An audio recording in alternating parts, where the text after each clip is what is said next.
Hey everybody, let's continue on with the macro questions now. We already tackled the main ideas, and now it's time to look at the logical structure questions, okay? Logical structure only refers to, rather than referring to the actual specific points being conveyed. it's more about how the ideas fit together, okay? So, whereas a main idea question may ask, what was the purpose?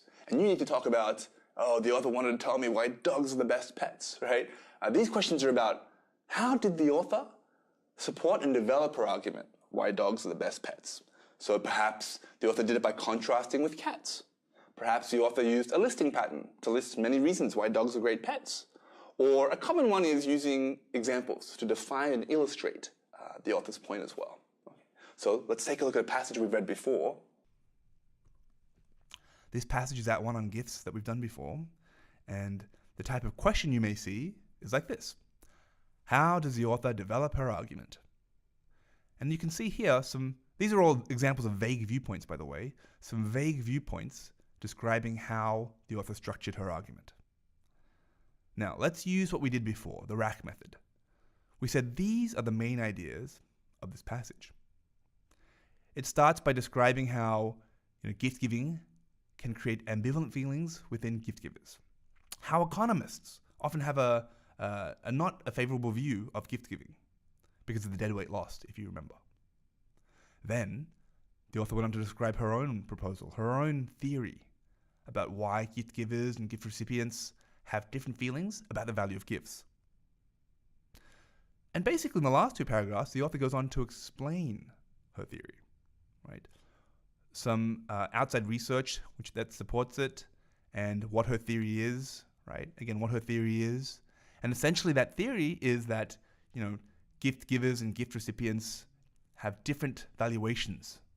They feel differently about the value of gifts. And how gift givers, despite often being gift recipients, don't come to realize that themselves. So, if that idea is not clear, that's just the idea that we always give gifts, right? I give gifts all the time. In fact, I just gave some gifts to my kids.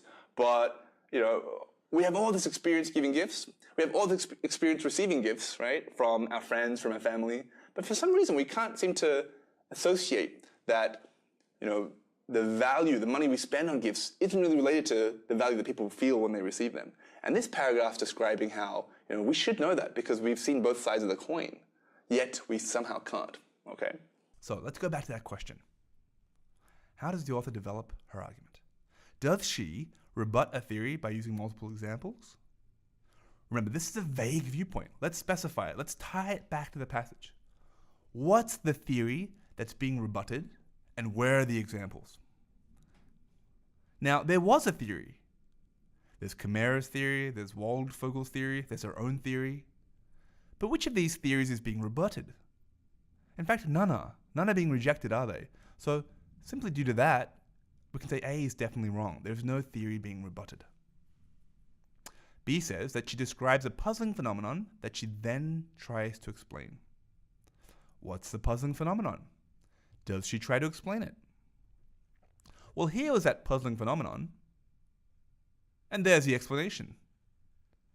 I mean, this one over here seems a little bit off topic, right? It's it's how some economists feel about the theory, but overall, there's a phenomenon and an explanation for it. So it's a pretty good answer choice. How about C? She draws the reader's attention by using personal anecdotes. Well, I remember anecdotes, right? There were definitely stories, weren't there? Up here somewhere. But those are not personal. A personal anecdote means that it has to be her own story. I. So first of all, it's not a personal anecdote. Secondly, even if it said just anecdotes and it got rid of the personal, I wouldn't pick it because, it's not really developing the whole passage with it. It's just that first paragraph. So for multiple reasons, we're not really loving C, okay? All right. Last one. She refers to the economic theory of dead weight loss. She definitely did. She definitely did refer to the economic theory of dead weight loss.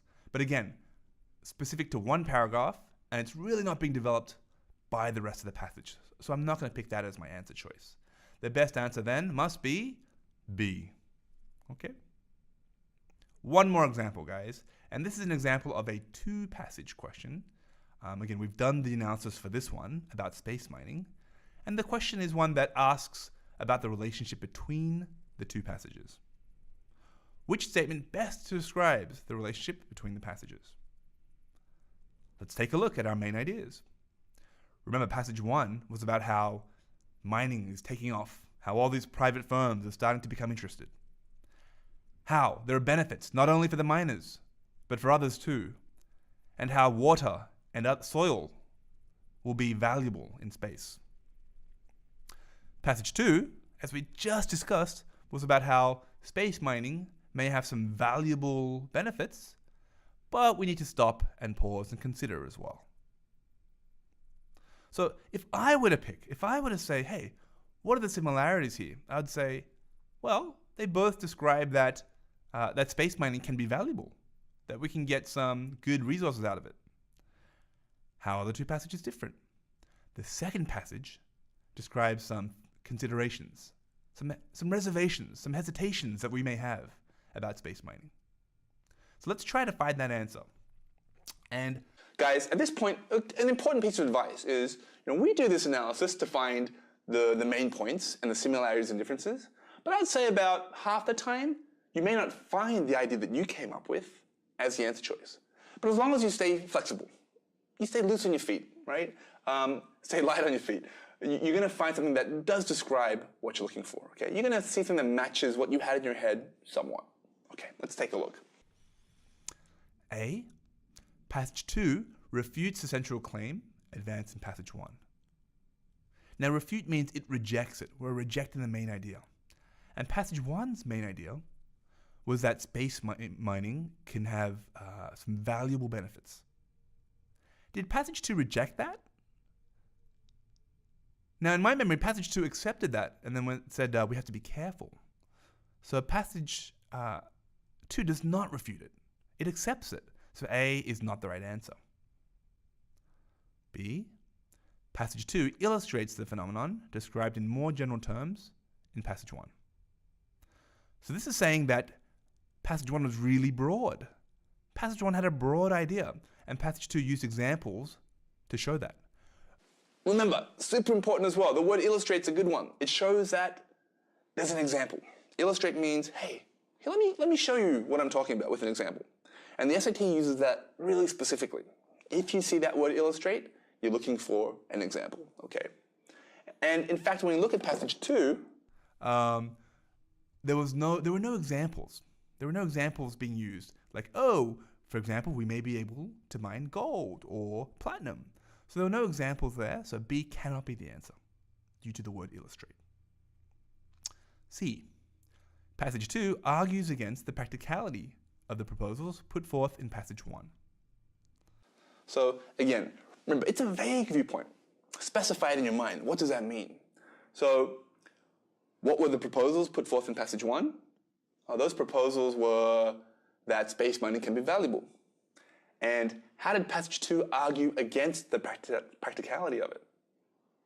Did passage 2 say, actually, it's not that easy to do. It's going to be really hard to go into space? And as we look back at the main ideas, nope, it wasn't about that, right? It was about how we had some doubts about it. So C is not the answer. Finally, D says, passage 2 expresses reservations about developments discussed in passage 1. That one is almost a perfect example of a matching answer for what we said, because we saw reservations. Passage 2 says, hey, I have some concerns. That's what reservations mean.